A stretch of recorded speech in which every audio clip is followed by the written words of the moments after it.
नमो भगवते तस्मै कृष्णायाद्भुतकर्मणे रूपनाम विभेदेन जगत्क्रीडति यो यतः। મંચસ્થ અમારા પરિવારના આચાર્ય બાળકો 7 દિવસથી કથારસનું પાન જેમણે કરાયું, અમારા તૃતીય આત્મજ શ્રી જયદેવલાલજી મહોદયશ્રી, મૂળ ભાગવત ખૂબ સુંદર રીતે સરળતાથી એમણે રજૂઆત કરી. અમારા પ્રિય સેવક એવા અમારા મેહુલભાઈ વૈદ્ય, જે સંપૂર્ણ મનોરથી બન્યા છે અને આવતા વર્ષે પણ બનવાના છે. અને અમે તો ઠાકોરજીને વિનંતી કરી છે કે દર વર્ષે બને. એમનો ભાવ, જો ભગવત નામ લેવું અને લેવડાવવું એ બંને પુણ્યનું કાર્ય છે. અને એ બહાને પરિવાર જોડાય. જો તમે કંઈક આયોજન કરો ને, જેમ લૌકિક કંઈક કાર્ય કરીએ, કોઈ પાર્ટી રાખીએ તો બધા આવે, એમ કથામાં પણ એ બહાને આવે અને આવીને 5 મિનિટ બેસે તો કંઈ લઈને જાય. આ એક બહુ મોટું સત્કર્મ છે કલિકાલમાં. શ્રવણ ભક્તિ સૌથી શ્રેષ્ઠ છે. શ્રવણેન્દ્રિયો દ્વારા હજારો વૈષ્ણવો એનો લાભ લે છે. યુટ્યુબના માધ્યમથી દેશ પરદેશમાં બેસેલા વૈષ્ણવો પણ એનું શ્રવણ કરી રહ્યા છે. ઠાકોરજી તમને નિમિત્ત બનાવીને તમારા માધ્યમથી કેટલા વૈષ્ણવો સુધી આ કથામૃત પહોંચે છે. અને આવતા વર્ષે તો અમારા દ્વિતીય આત્મજ તારકેશલાલજી મહોદયશ્રીની કથા છે અને પુષ્ટિ માર્ગના 7 વિષય ઉપર પુષ્ટિ સત્સંગ સભા, પુષ્ટિ સત્સંગ સપ્તાહ. બહુ આનંદ આવશે, કેમ કે પુષ્ટિ ભક્તિ માર્ગ અનેક કલાઓથી ભરેલો છે. એમાં સાહિત્ય છે, સંગીત છે, ચિત્રકળા છે, ઘણી કળાઓ છે. અને જે કક્ષાના જીવો હોય એને ગ્રહણ કરી લે. જો એક બહુ મોટા મહાત્મા હતા, એ જ્યારે કોઈ શિષ્યને અપનાવે તો એના પહેલા એની પરીક્ષા કરતા.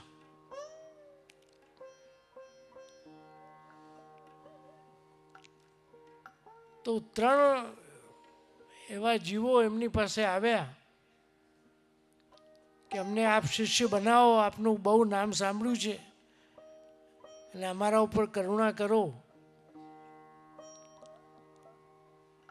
એમને કસોટી કરવા માટે એક ફળ, એક સફરજન, એ ત્રણેયને આપ્યું.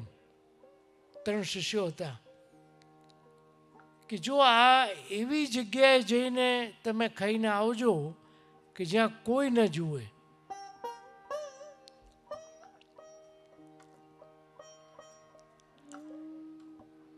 એ કે બરાબર છે. 3 નીકળી ગયા.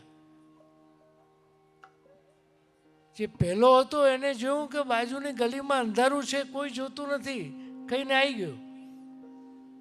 તરત ગુરુજી પાસે કે તું આટલી જલ્દી આવી ગયો? હા, કે બાજુની ગલીમાં અંધારું હતું, કોઈ હતું નહીં, કે હું ખાઈને આવી ગયો. કે બેસી ગયા.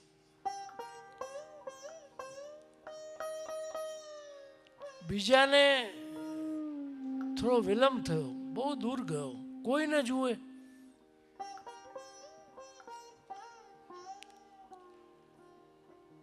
જંગલમાં ગયો, ત્યાં પશુ પક્ષી તો જોઈ રહ્યા છે, છતાં એક ગુફામાં જઈને ખાઈને આવી ગયો. પણ ત્રીજો જે હતો એને 6 મહિના થઈ ગયા. કોઈ જગ્યા એવી ના જડી કે જ્યાં કોઈ ન જુએ, કેમ કે છેલ્લે પરમાત્મા તો જોઈ જ રહ્યા છે. એનો આત્મા એ તો જોઈ જ રહ્યો છે, એમાં પરમાત્મા વસી રહ્યા છે કે જ્યાં કોઈ ન દેખે.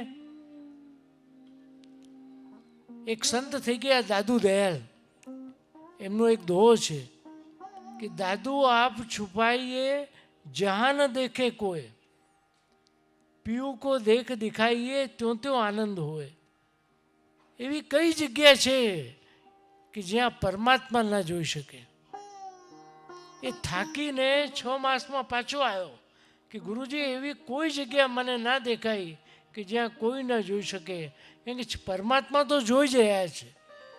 ગુરુજીએ કીધું કે તું શિષ્ય થવાને લાયક તું છે, કે તું વાતને સમજી ગયો. એને આપે પાસ કરી દીધો, પેલા બેને નાપાસ કરી દીધા. તો જો કોઈને જુએ એવી કોઈ જગ્યા નથી. આપણા આત્મામાં પરમાત્મા વસેલા છે. અને તમે જોજો, આત્મા અને મન એ બેમાં દ્વંદ્વ છે. ભગવદ્ ગીતામાં પણ આવે છે.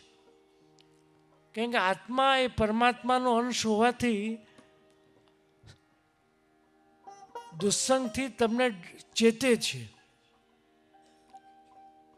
અસત્ય કર્મ તમે કરતા હો તો તરત કહેશે કે આવું આપણાથી ન કરાય. પણ મન એ ચંચળ છે, એ તમને ઘણા એક્સક્યુઝો બતાવશે. ના ના, બધે આ જ ચાલે છે, બધા આવું જ કરતા હોય. આ કોણ જુએ છે? એ મન છે. અને મન અને આત્માના દ્વંદ્વમાં 99% મન જીતી જાય છે. તમે જોજો. આ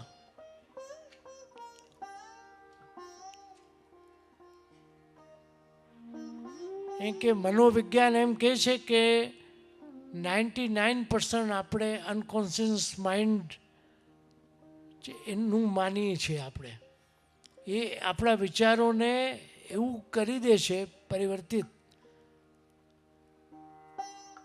બધા જ કરે છે એટલે આપણે પણ કરી લઈએ, અને આપણે એનાથી કોમ્પ્રોમાઇઝ કરી લઈએ છીએ.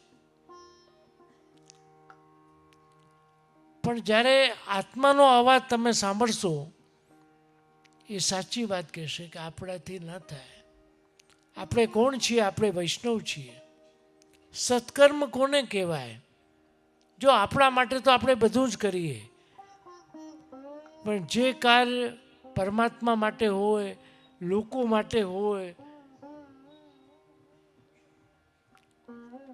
બીજાને લાભ મળતો હોય, એ સત્કર્મ કહેવાય.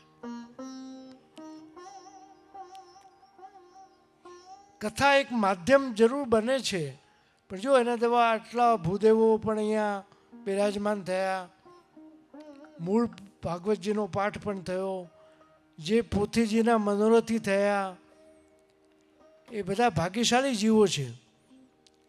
જે સહમનોરથી થયા, મુખ્ય મનોરથી થયા અને સંપૂર્ણ મનોરથી થયા. પ્રિયજનો, મુખ્ય વસ્તુ છે જોડાવું.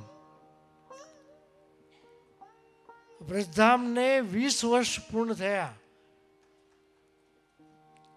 દર વર્ષે ઉજવાતા પાટોત્સવમાં અલગ અલગ વિષય લઈને અમારા ત્રણેય આત્મજો દ્વારા અલગ અલગ વિષયો ઉપર વચનામૃતો થાય છે. અને કેટલા લોકો લાભ લે છે. અમે જ્યારે પરદેશમાં જઈએ છીએ ને, તો લોકો પૂછે કે આવતા વર્ષે શું છે, જે કયા આચાર્ય બાલક દ્વારા છે, અમારે પણ જોડાવું છે. જો આવતા વર્ષ માટે અત્યારથી 4 જણા થઈ ગયા સંપૂર્ણ મનોરથી. ખરેખર એ બહુ મોટું સત્કર્મ છે. પ્રિયજનો, આપણે હજારો લાખો રૂપિયા ફરવામાં, મોજ શોખમાં, પાર્ટીઓમાં ખર્ચી દેતા હોઈએ છીએ, પણ કોઈ એવું કાર્ય ઘણીવાર સત્કર્મ અજાણતાથી થઈ જાય છે. બહુ પ્લાનિંગ કરીને આપણે વિચારીને કર્યું હોય તો ન થાય, પણ અજાણતામાં સત્કર્મ થઈ જાય. પણ ઠાકોરજી ક્યારેય ભૂલતા નથી. રાઈ જીતની સેવા કો ફલ માનત મેરુ સમાન. અજાણતામાં થયેલી સેવાને પણ પ્રભુ સ્વીકારે છે. તો જે સમજી વિચારીને સેવા કરે, સત્કર્મ કરે, એનું કેટલું ફળ મળે. અને પુષ્ટિનું ફળ શું? ભગવત કૃપા, ભગવત સેવા. સેવા કો ફલ સેવા જાને. આપણે કંઈ બહુ આનંદ કે બહુ વિલાસ કે ભૌતિક સુખો જોતા નથી. એમ કે જેટલા પણ ભૌતિક સુખો છે એ બધા કાળાંતરમાં સમાપ્ત થવાવાળા છે.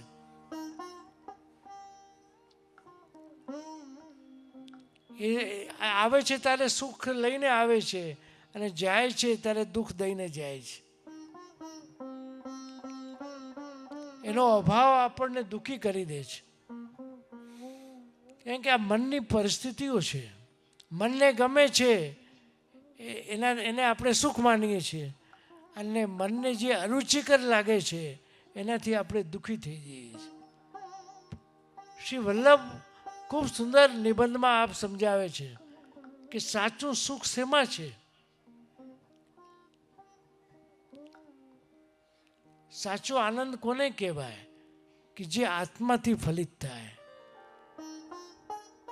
જે આત્માનું પણ કલ્યાણ કરે, આપણા પરિવારનું પણ કલ્યાણ કરે, આપણો જન્મ પણ સુધારે.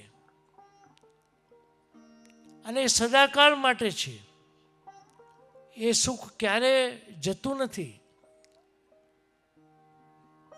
જો આપણે ત્યાં આપણા અષ્ટસખાઓએ ગાયું છે ને, કૃષ્ણ નામ સુન્યો જપતે ભૂલી રહી ભવન હું તો બાવરી ભૈરી, કૌન પડે ચેના ભરભર આયે નેના. કેટલા સુંદર શબ્દો છે. આ અષ્ટાક્ષર મહામંત્ર શ્રી કૃષ્ણ શરણમ મમ, એનાથી મોટો કોઈ મંત્ર નથી. શ્રી વલ્લભ તો કહે છે કે વદતી ભીરેવ સતતમ સ્થે મિત્તે મે મતિ. બીજું કંઈ તમને ના આવડે પણ અષ્ટાક્ષરનું સતત સ્મરણ, મનન, પઠન, એનું દોહન કરતા જ રહેવું જોઈએ. કૃષ્ણાશ્રયમાં શ્રી વલ્લભે જે રજૂઆત કરી છે, કૃષ્ણ એવ ગતિર મમ, અને અત્યારના કલયુગનું વર્ણન પણ છે. સર્વ માર્ગેષુ નષ્ટેષુ કલૌ ચ ખલ ધર્મણી. જે અત્યારે આપણને દેખાય છે, પાખંડ પ્રચરે લોકે કૃષ્ણ એવ ગતિર મમ.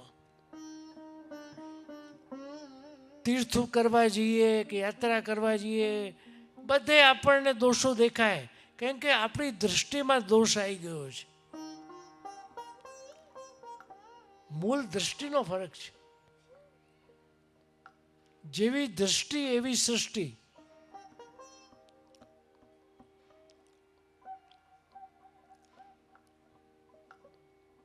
જો એક રાજા હતા, એની પાસે એક બહુ સરસ ઘોડો હતો. એને હંમેશા લીલું ઘાસ ખવડાવવામાં આવતું. એક વર્ષે વરસાદ ના પડ્યો તો લીલું ઘાસ ના મળ્યું. સૂકું ઘાસ એ ખાય નહીં, બહુ દુર્બળ થઈ ગયો. પણ પ્રધાને એને કીધું કે આને લીલા ચશ્મા પહેરાવી દો. એનો ઉપાય બતાવી દીધો. એને લીલા ચશ્મા પહેરાવી દીધા. સૂકું ઘાસ પણ લીલું દેખાવા લાગ્યું અને ખૂબ સુંદર રીતે ખાવા લાગ્યો. તો પ્રિયજનો, આ દૃષ્ટિનો ફરક છે. ઘણાને એમ લાગે કે બધે દુસ્સંગ છે, બધા ખરાબ છે, સમય બગડી ગયો છે, બધે અત્યાચાર છે, અનાચાર છે. એવું કંઈ નથી. આજથી 50 વર્ષ પહેલાં પણ એવું હતું અને 200 વર્ષ પહેલાં પણ એવું હતું. અને આ તો રહેવાનું જ છે. આપણે ચલાયમાન નથી થવાનું.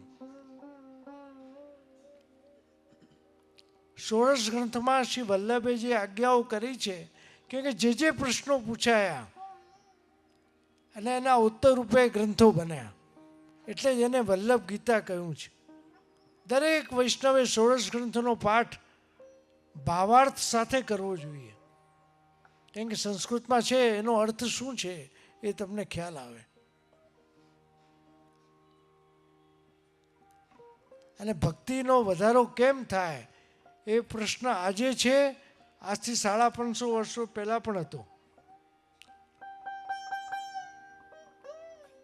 ભક્તિ વર્ધિનીમાં આપે એ સમજાયું, યથા ભક્તિ પ્રવધ્યા તથોપાયો નિરૂપ્યતે, બીજ ભાવે દ્રઢે તું શ્યા ત્યાગા શ્રવણ કીર્તનાથ. બસ આ બીજ ભાવ જે આત્મનિવેદન ભક્તિ દ્વારા તમારામાં રોપવામાં આવ્યું, એને ત્યાગ રાખીને શ્રવણ કીર્તન કરવું. ત્યાગા શ્રવણ કીર્તનાથ, જો એટલે ફળની આકાંક્ષા વગર ત્યાગ ભાવના રાખીને તમે જો કથાનું શ્રવણ અને કીર્તન મનન કરશો તો જરૂરથી તમારું મનોબળ દ્રઢ થશે અને બધા જ સારા જ દેખાશે.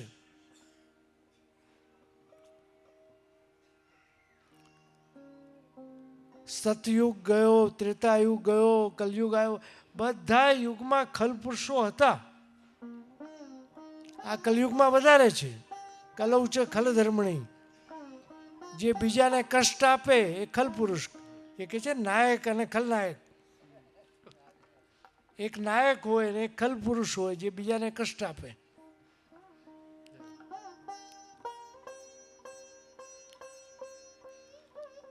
એક ગામમાં એક નાટક મંડળી આવી.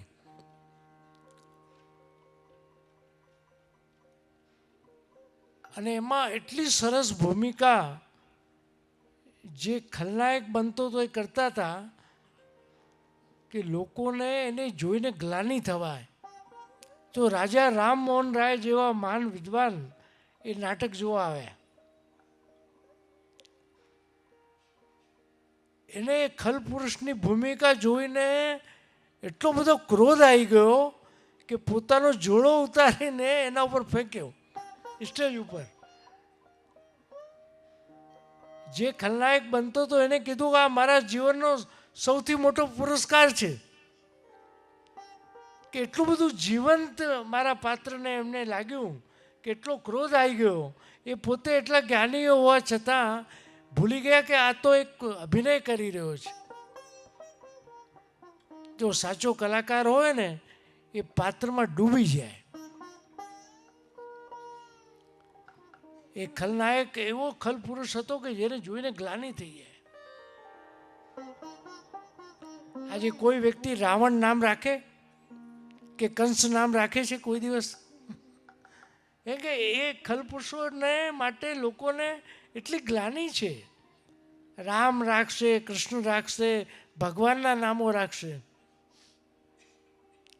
આજના સમયમાં તો એવા વિચિત્ર નામો રાખે છે ઘણા કે વૃદ્ધાવસ્થામાં પણ સંકોચ થાય પહેલાને પણ કે આવું નામ કેવી રીતે બોલાય. તો ખરેખર ભગવાનના 1008 નામ છે, એમાંથી કોઈ ગોતીને રાખો ને તો એ બહાને તમે દિવસમાં 10 વખત ભગવત નામ પણ લઈ શકશો.